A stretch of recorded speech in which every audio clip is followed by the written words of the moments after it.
Assalamualaikum warahmatullahi wabarakatuh. Perkenalkan, nama saya Nur Afifah dari Manajemen 2021A. Kali ini saya akan menganalisa tentang hak asasi manusia. Hak asasi manusia adalah hukum yang melekat pada diri manusia sendiri. Menurut Masyad Al-Badarin, HAM adalah hak manusia yang secara tara kita layak dianugerahi hak itu semata-mata karena kita manusia.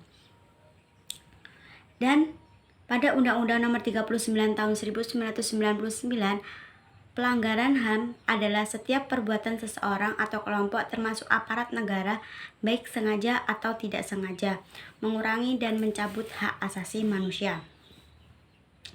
Ciri-ciri hak asasi manusia adalah 1. Hak berlaku untuk semua orang.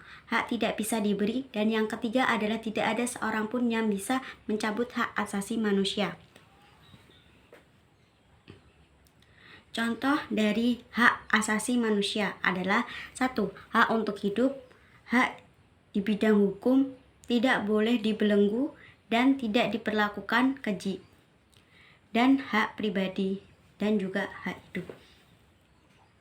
Kali ini saya akan bahas tentang salah satu masalah pelanggaran hak asasi manusia yang termasuk ke dalam hak asasi berat, yaitu pelecehan anak di bawah umur atau pencabulan.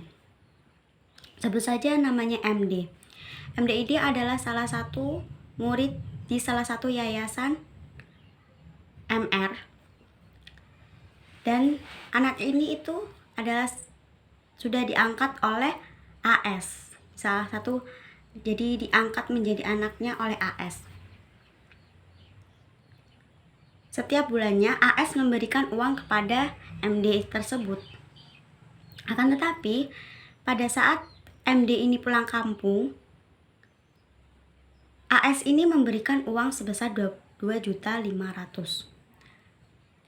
NJ sebagai pengasuh dari YMR ini merasa curiga mengapa AS memberikan uang sebanyak ini.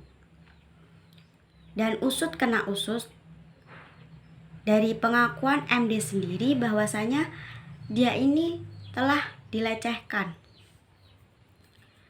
dan diberlakukan tidak selayaknya. Dan karena NJ ini sebagai ibu pengganti atau sebagai pengasuhnya yang merasa tidak terima, akhirnya NJ ini memberanikan diri untuk mengusut dan mencari bukti-bukti nyata untuk menjerat si AS ini. Dari proses panjang, NJ dan juga S ini melakukan serangkaian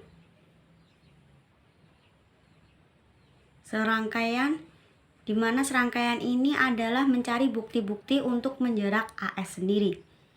Dari bukti visum, bukti dari psikolog, dan lainnya. Sebenarnya MD ini tidak ingin mengaku, tapi NJ ini terus mendesak MD agar mengaku.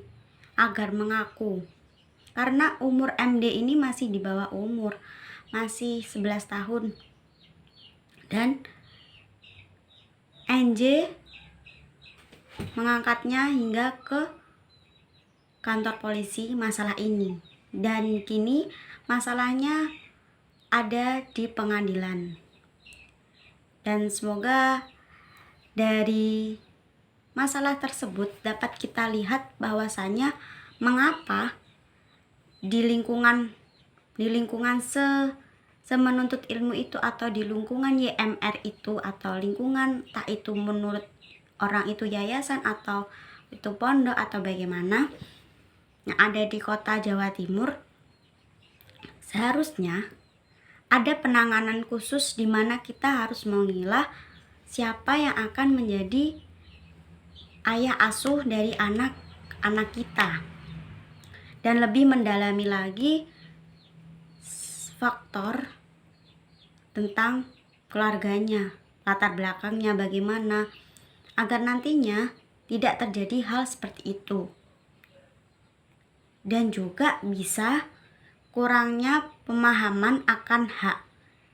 Jadi orang ini memahami hak asasi manusia ini kurang, dan rendahnya toleransi antara manusia dan kesenjangan sosial dan juga penegakan hukum, dan ini perlu ditegakkan.